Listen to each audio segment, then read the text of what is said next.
নমস্কার বন্ধুরা, আজ আমি তাড়াতাড়ি চলে এসেছি চিকেন ঘরে। আর আমি নিয়ে চলে এসেছি বাজার থেকে। দেখুন, মাংস একটা পেপারে করে নিয়ে এসেছি। আমি ডেচকির মধ্যে ঢেলে নিলাম।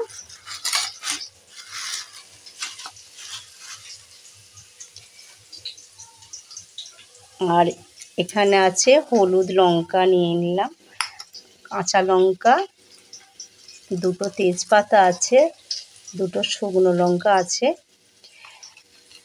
এখানে আছে দুটো এলাচ, ছোট এলাচ, বড় এলাচের হাফ। আর এখানে আছে দারচিনি আছে, এটাকে আমি একটু হালকা থেতো করে নেব। আদা আছে, পেঁয়াজ, টমেটো। আর এখানে কড়াইটা হয়ে গেছে, আমি আলুটা একটু কষে নেব।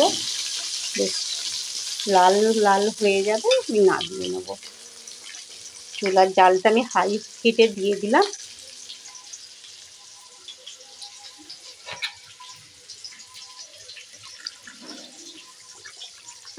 মাংসটাকে ভালো করে আমি ধুয়ে নেব।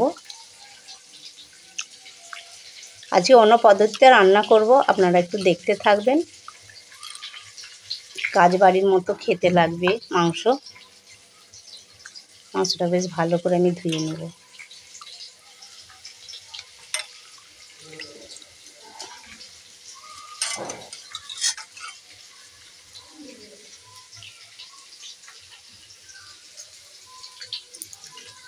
রসুনটা আমি সিলেটি বেটে নেব।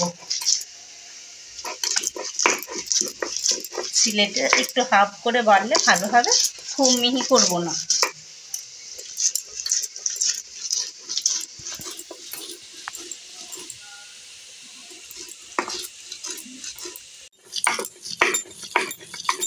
আদাটা আমি সিলেতে বেটে নেব। রসুন বাটা হয়ে গেছে, এবার আদাটা আমি বেটে নেব।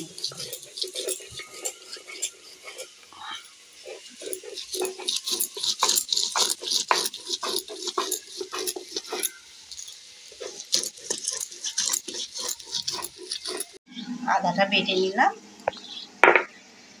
একটা জায়গার মধ্যে আমি তুলে নিলাম।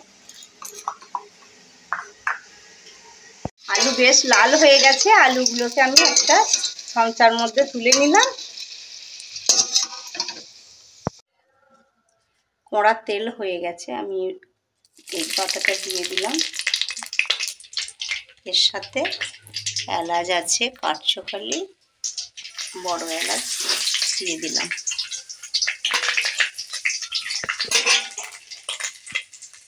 দুটো শুকনো লঙ্কা আছে। তেজপাতাটা লাল হয়ে গেছে, আমি পেঁয়াজটা দেবো।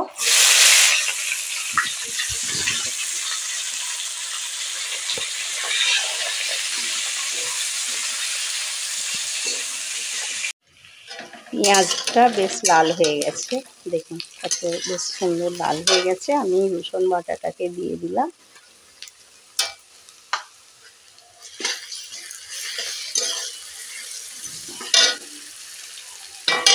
টমেটো, কাঁচা লঙ্কাটা দিয়ে দিলাম।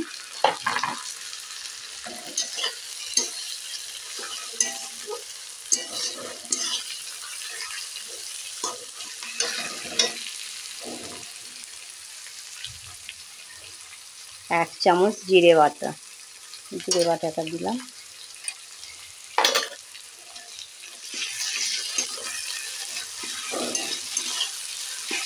জিরে বাটা রসুনটা আমি বেশ খানিকটা ভেজে নেব।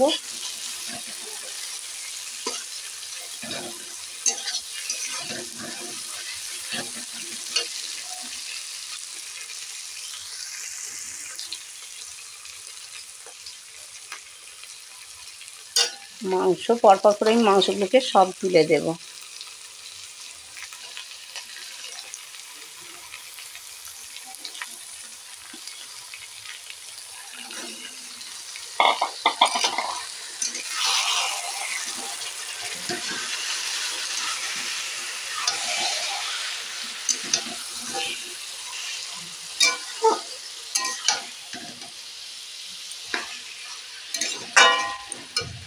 এইভাবে বানাবো কেন, যে এত সুন্দর টেস্ট হয়। আর যে মাংসর যে একটা ভাব গন্ধ থাকে, সেই গন্ধ ভাবটাও থাকবে না। আমি যার জন্য এইভাবে মাংসটাকে ভেজে নিলাম। মাংসটা 10 মিনিটের মতো ভালো করে আমি নেড়ে নিয়েছি। আদা রসুন পেঁয়াজের সাথে আমি নেড়ে নিয়েছি। এবার লঙ্কা আর হলুদ গুঁড়োটা আমি দেবো এর ওপরেতে।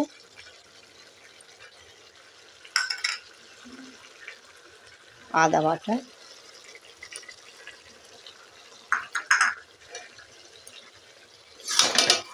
এই মশলাটা আদা লঙ্কা হলুদ দিয়ে আমি এখন অনেকক্ষণ নাড়বো। নেড়ে নেড়ে বেশ মাংসটা ছোট্ট মতো হয়ে যাবে।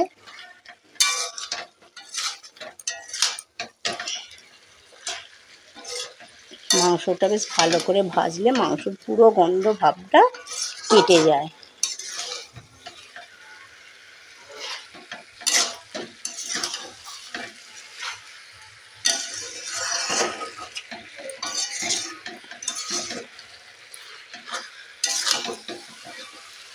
দশ মিনিটের মতো ভালো করে আমি নেড়ে নেব।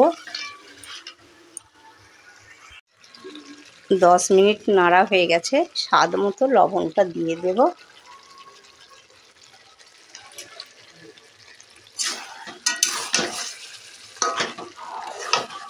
কালারটা কত সুন্দর হয়েছে, তেলটা ভেসে ভেসে গেছে, মাংসটা পুরো ছোট হয়ে গেছে। আলু কষাটা দিয়ে দেব।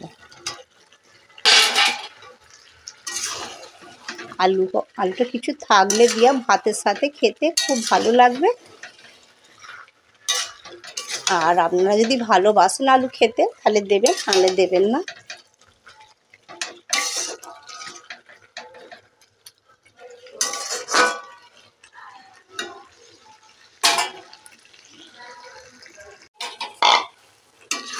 এটা 10 মিনিটের মতো আবার ভালো করে আবার একটু কষে নেব। আলুটা দিয়েছি, এবার বেশ খানিকক্ষণ আমি চুলার জালটা লোয়ে দিয়ে দিলাম আর একটা ঢাকন দিয়ে ঢেকে দিলাম 10 মিনিটের মতো। 10 মিনিট হয়ে গেছে, ঢাকনটা খুলে দেখব।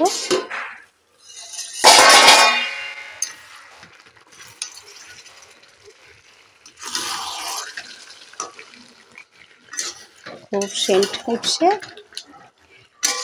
কালারটাও খুব সুন্দর হয়েছে।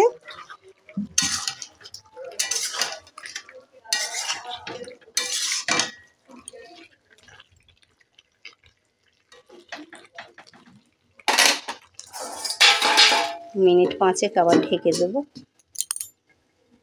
5 মিনিট হয়ে গেছে, আমি ঢাকনটা খুলে দেখব কিরম আছে, মাংসের ঝোলটা কিরম বসে গেছে কি আরে দেখে নেব। ঠিক আছে, তো আপনাদেরকে আবারও বলছি আমি যে যদি মাংসের ঝোলের আলু ভালোবাসেন তাহলে দেবেন, নাহলে দেবেন না। আর যেভাবে আমি মাংসটা রান্না করছি এইভাবেই আপনারা মাংস রান্নাটা করবেন, খেতে খুব ভালো। আর আলুটা আমি ভালোবাসি বলে দিয়েছি, আর আপনারা যদি ভালোবাসেন দেবেন, নাহলে দেবেন না। আর আলু না দিলে তো আরও সুন্দর খেতে লাগবে।